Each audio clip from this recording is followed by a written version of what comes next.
The Scaling Up Nutrition movement is a movement that is owned by 65 member countries plus 4 Indian states, where the governments have decided to invest in children and people's nutrition, because nutrition during the first 1,000 days of a child's life is impacting the health of children during their whole lifetime, but it's also impacting the cognitive development, and it is about well-being. So it's the best investment in the future of people.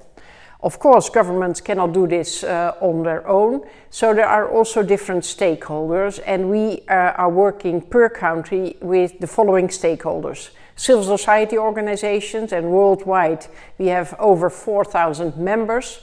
Private sector companies, very often they are part of the problem when it comes to healthy food and nutrition, but in many countries they want to be a part of the solution.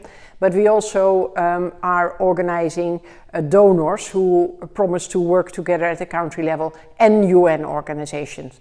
That is the SUN movement, the Scaling Up Nutrition movement.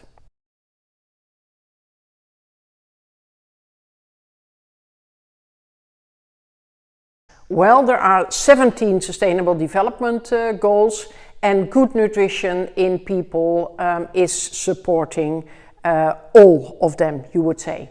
But if you look more narrow, then we are at home in Sustainable Development Goal number 2, which says end hunger and malnutrition in all its forms before 2030.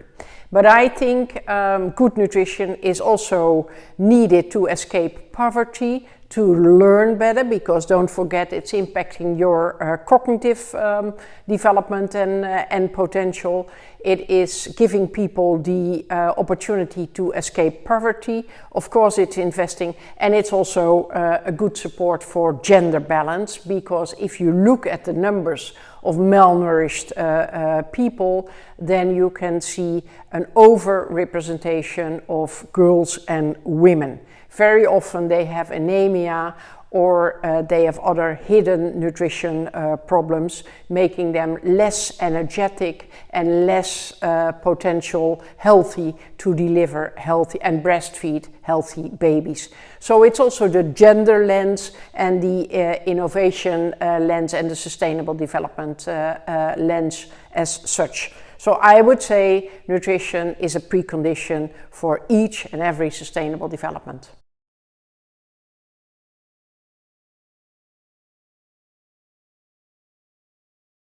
Currently, we are very much impacted at country level through the impact of the Russia-Ukraine war, on top of the huge impact already of the COVID crisis.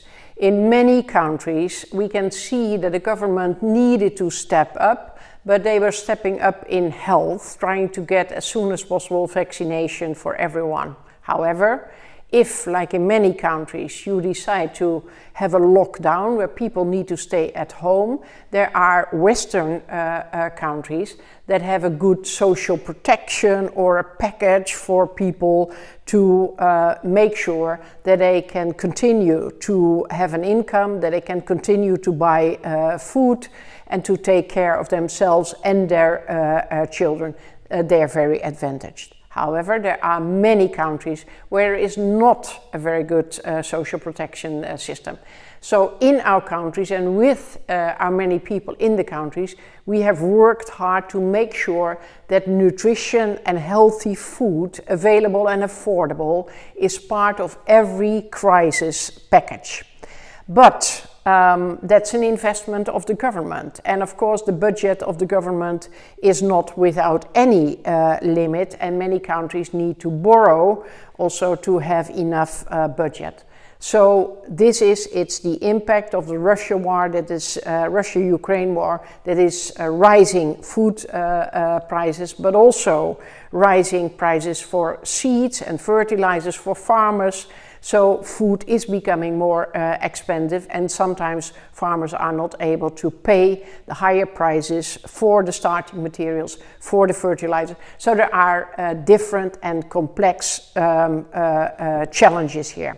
There are also solutions, of course, And one of the solutions we are investing in a very thorough way is to, per country, rethink our food system. How do we develop a food system in which we are less dependent on imports, less dependent on fast food, but use the producing power of our farmers and food producers, our soils, our natural resources, to provide everyone a decent food basket that is healthy and nutrition and at the same time affordable.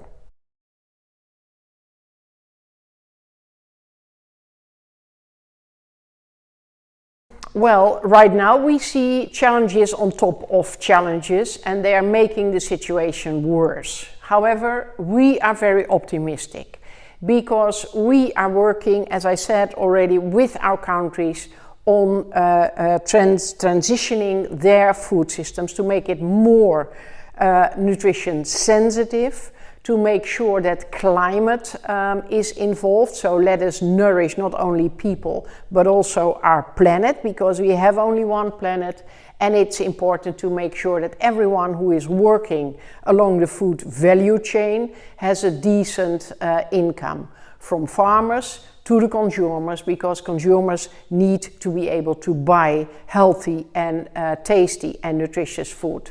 So we are very much tended to see a combined agenda from a country perspective, where departments are working together but also stakeholders, and with one and the same investments you can hit several boxes of solutions, and this is also motivating people to step up and do even more. So our paradigm is sit together, define a joint agenda to hit several buckets, work together and celebrate successes and solutions that can be owned by the people and communities themselves.